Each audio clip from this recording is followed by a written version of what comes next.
Surabhi. Welcome to College Vibes, our very own podcast by College Counselling Coach. We are indeed delighted to have you for company, and I'm looking forward to a very stimulating discussion with you on your college preparation journey in Oxford. Surabhi, I'd like to start with you telling us a few things about yourself, where you're from, where you've done your school, and the college, and how did you finally arrive at Oxford? Okay. Thanks a lot for having me, first of all, ma'am. It's my pleasure to help anybody out in any way possible. And I think your initiative is really helpful because there's a lot of there's a lot of increase in applications with people going abroad, but also equally there's a lot of noise and like not enough information that is out there. And that's something I have personally grappled with and gotten over. So I'm happy to be a part of this initiative and this podcast.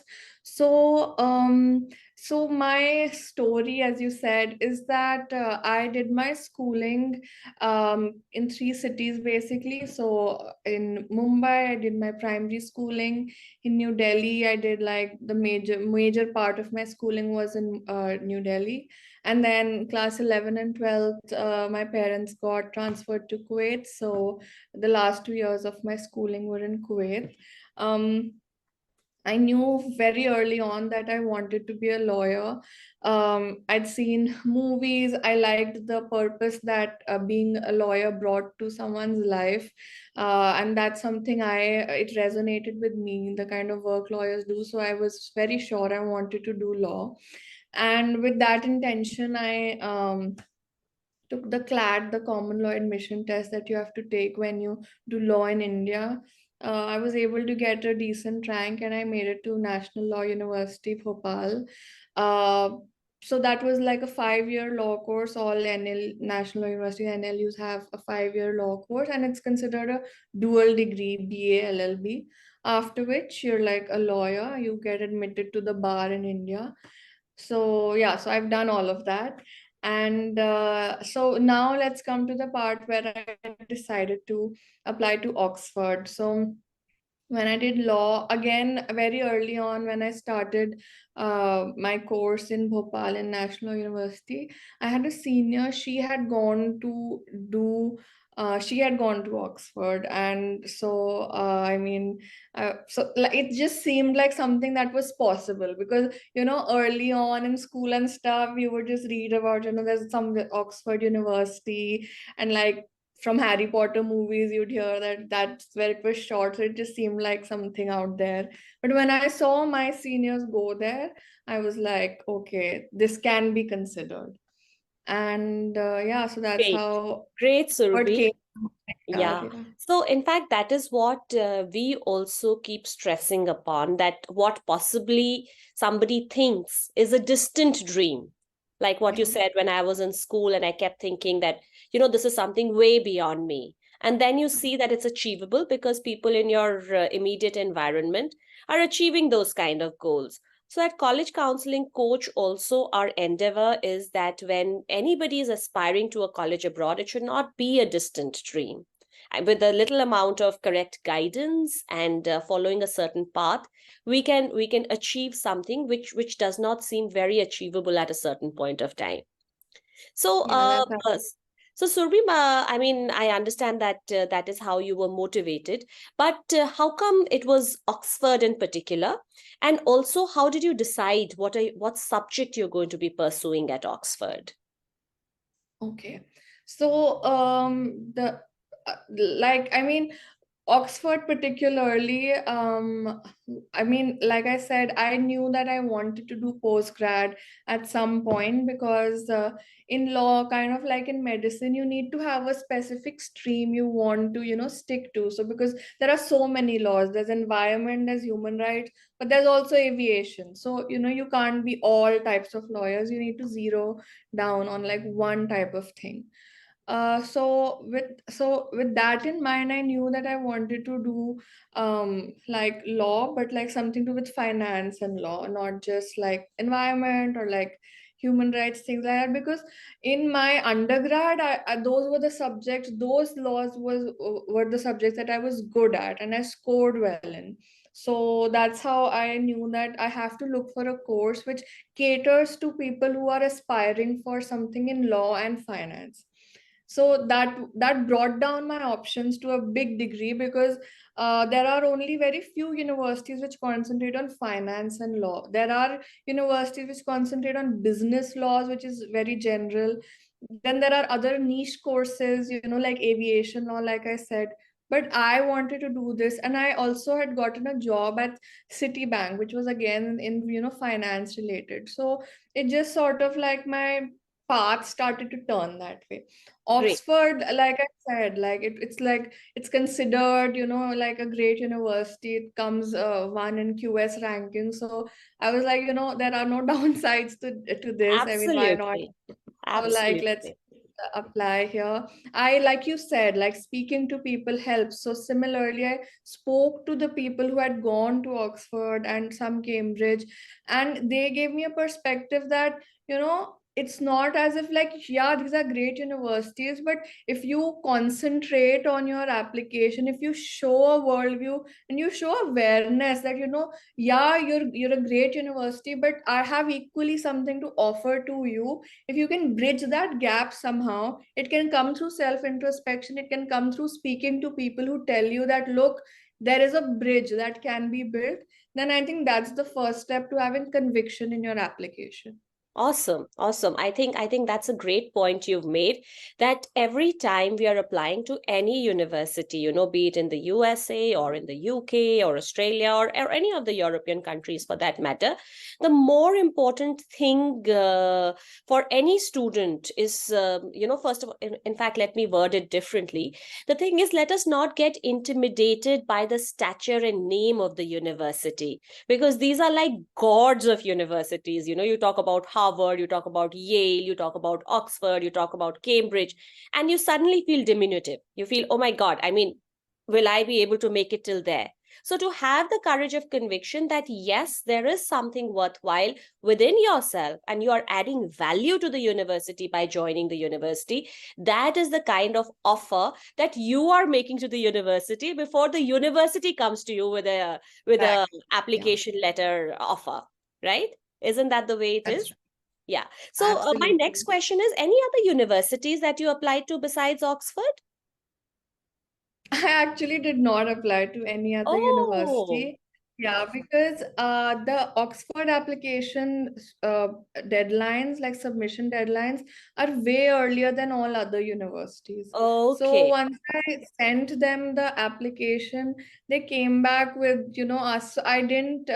They came back with like, do you have an English language test that you need to do? Please take it for us, because I was under the impression that you send the application and they give you a conditional offer saying that English language test you can take or not take. So Okay. they came back with me saying we need it from you, and so that Okay. we can do whatever. So then somebody reached out from the college. So I mean, like I had a good idea that I don't need to like go any further, because Oh, you were they almost had, sure. You were almost sure that yeah. they've accepted you and then nothing better than the best, right? Yeah, exactly. And Yeah. it Yeah. helped that the application deadlines are much earlier than other universities. So once Okay. you can just like let go of all the others. I That's a had considered, very crucial point, Surabhi, that you brought out, that the application deadlines for submission are, way ahead or way earlier than what the other universities have.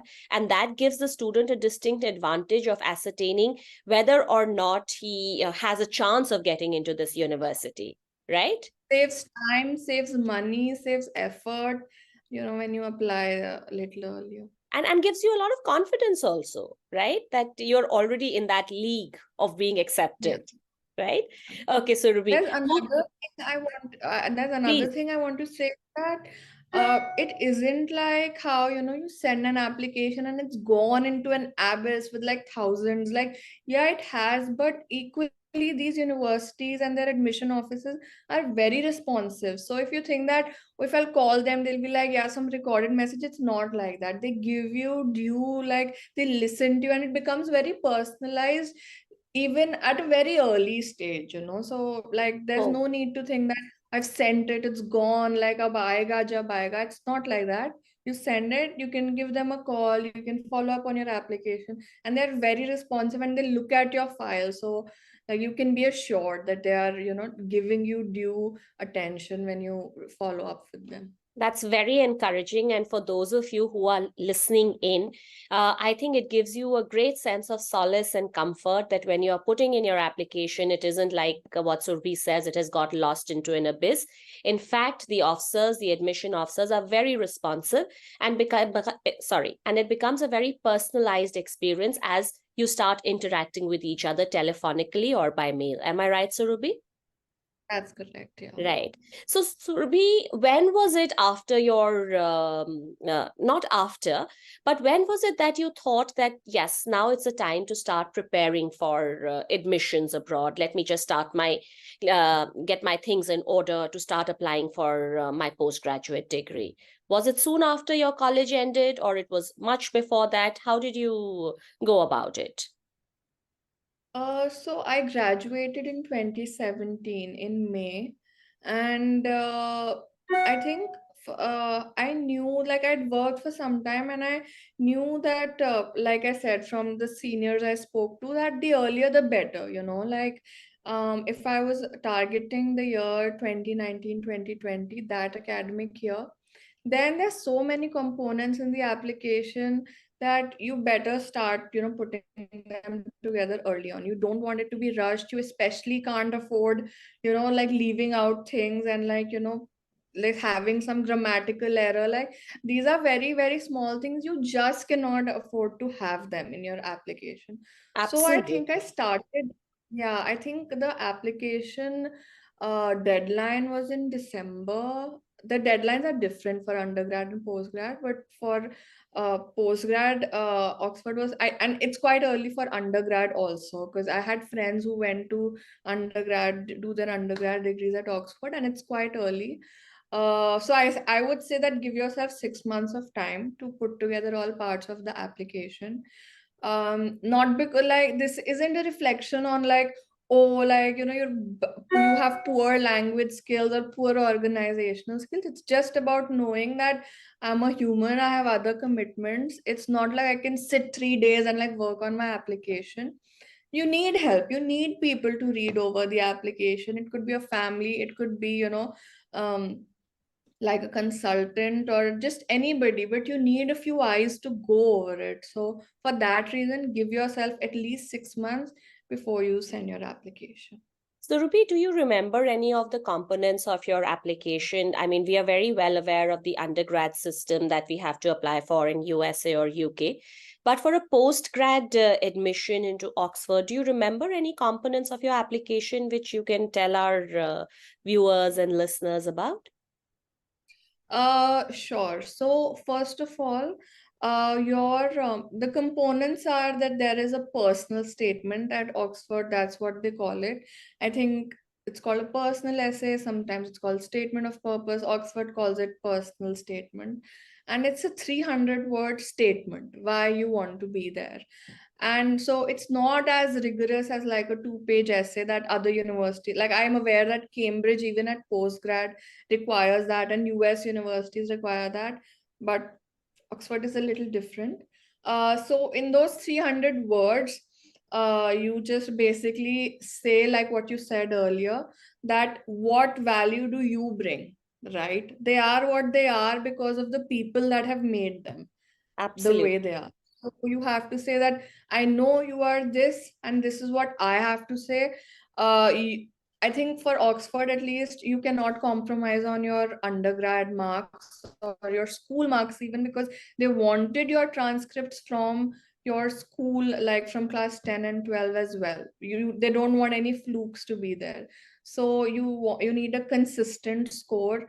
And by consistent score, I don't mean that, you're like coming rank one all the time. Of course, that helps, but you haven't had big swings in your score. That's important. Then, second thing was, so in the personal statement, you tell them in 3 paragraphs that culturally, this is how I will benefit you. You can say that I come from, like, for me, coming from New Delhi and Mumbai is very vanilla. Everybody in India Right. and like anybody will tell you, but you need to say that I do, but I know how things are over here. I would go to my summer vacations to like X part of India, like Bhopal, for example, or places where you go, like you just draw from your experiences, make a comparison, just do whatever it takes to make your background speak to the culture of the university, right? Oh, that's a Yeah. very strong and very beautifully worded statement, Surabhi. You make your background speak to the culture of the university. Amazing. I think that's a great takeaway. So, Yeah. without cutting you short, Surabhi, from what I have understood, is number one, you have to have your statement of purpose or the personal essay, as it's called in Oxford, in place within 3 paragraphs, 300 words, so to say. And you have to be able to explain in this very tight and a very concise essay or personal statement about what you bring to the university. Right.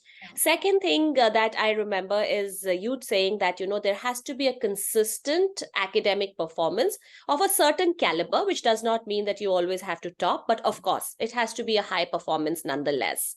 And the third important thing that you talked about is that when you're talking about your background, make sure that there is a consonance between what you have experienced or what your expectations are or what your dreams are and Oxford and what Oxford is all about, so that you know that there is a common meeting ground for the two of you, the Show student and the awareness about university. the university. Show Yeah, that your research, show awareness. I had this funny trick that I'd learned from my seniors. It was that, you read about some professor doing something over there and say that I know this professor is doing this thing over there. All their profiles are available online. And you say that I read it in some context and this matches with XYZ thing that I have done. So that is absolutely. even more personal, Yeah. right?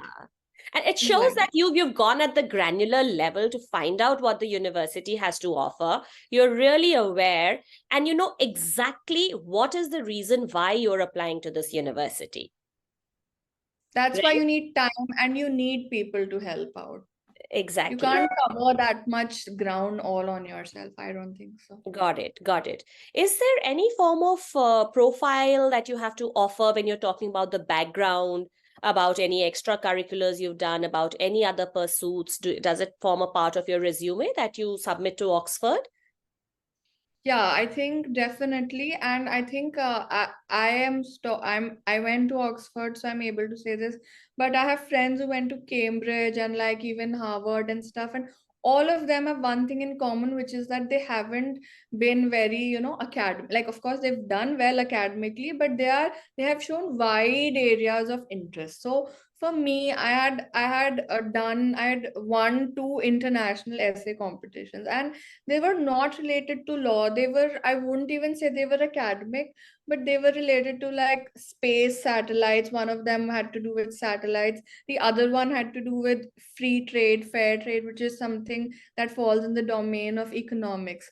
So that's something I had done. Apart from that, in college, like it's a very small thing, but uh, our college was like my undergrad college was outside the municipal limits of Bhopal. So me and my friend, we were like, and so the garbage collection wouldn't happen according to the city of Bhopal, even though we were so big. So we just like went there, we spoke to the commissioner, we were like, please come here, take our kachra back to the city instead of filling it up in landfills. These are very small things, and it's not really an achievement, but it still shows that you're aware about your community, how you've helped people, how you've seen things. So you need to be that kind of, person that I have an opinion about everything. Right. Nothing that any minute I spend in your university will be useful. Like I will have something to say all the time. All right.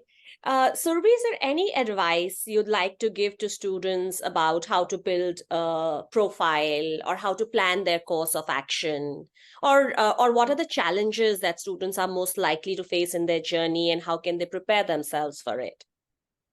Okay.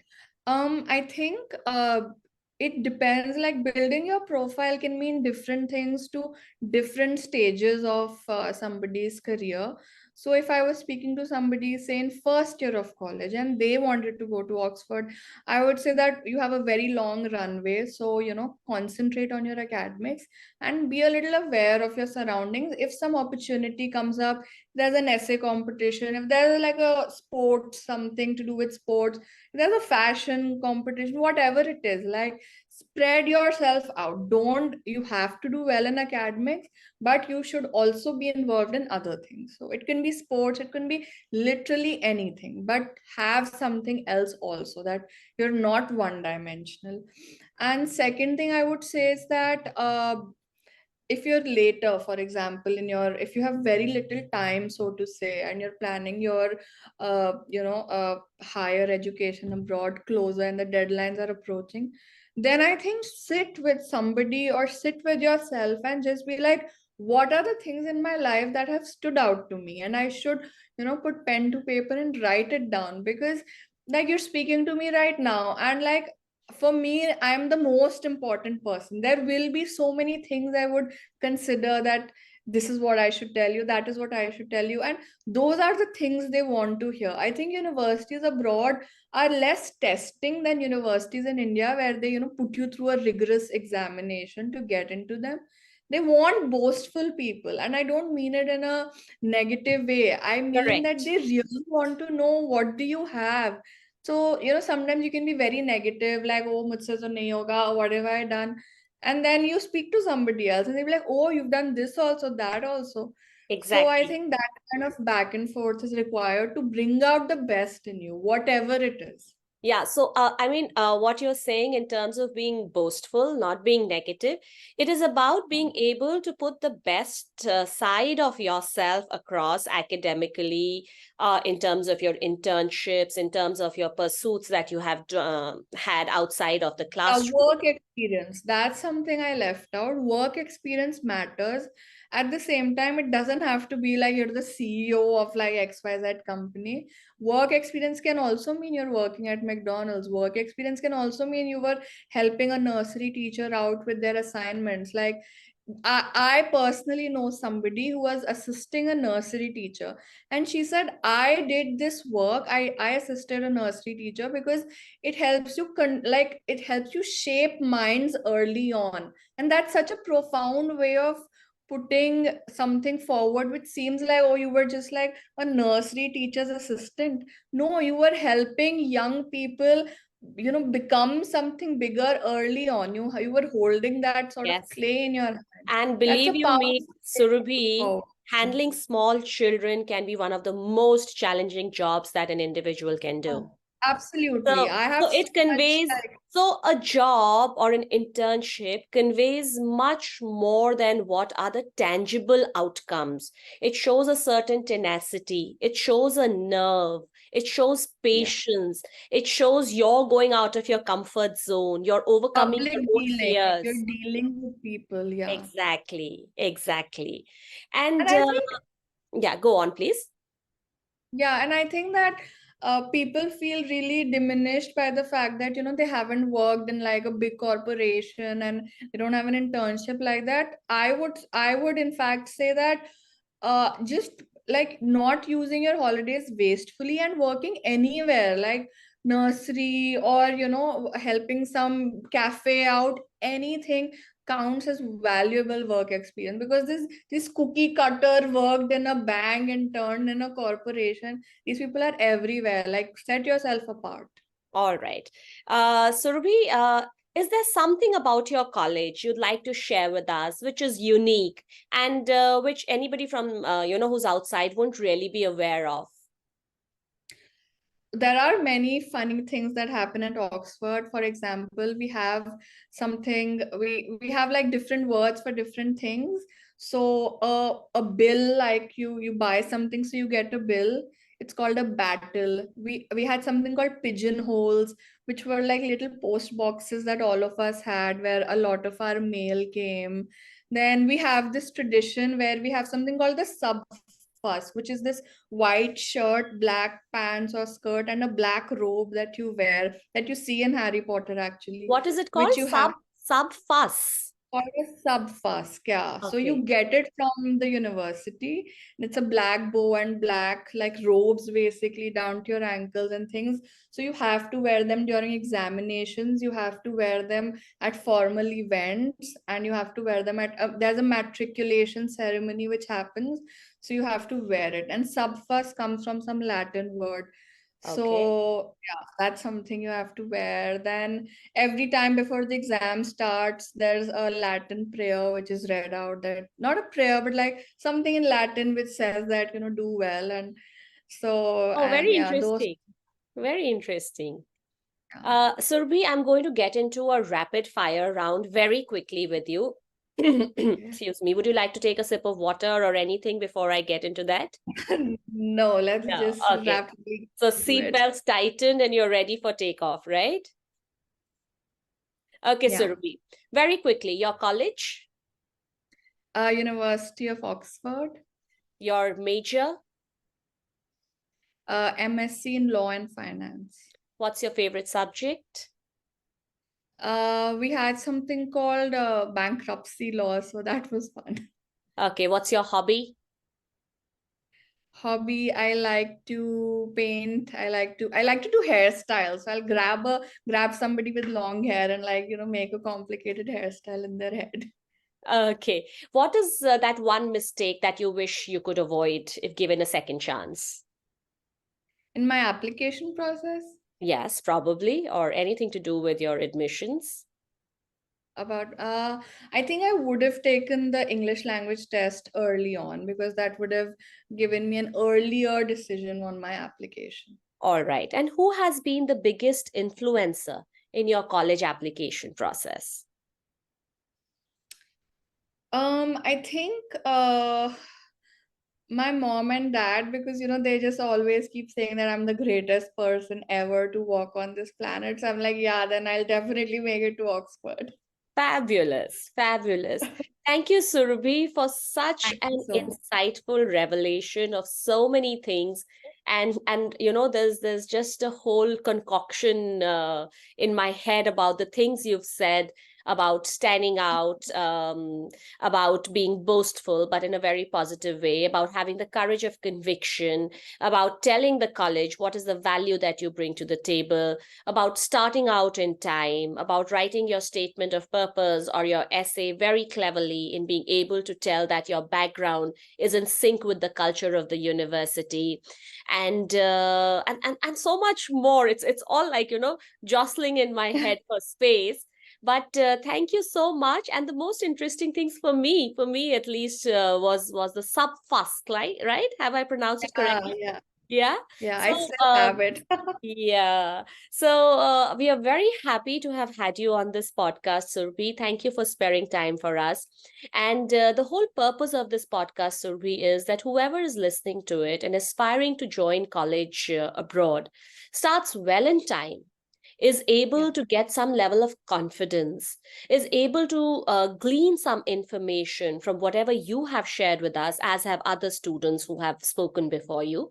And that is what we want to do with this podcast, be able to help aspiring students find more clarity and find more information about different colleges, and how they should proceed in terms of their college admission preparation. Thank you, Surbi. It has been a pleasure Thank having you you for on College Vibes. all the best with college vibes. I'm sure you'll be able to help a lot of people with the insights you've been getting. Thank you, Surbi. Thank you. Bye.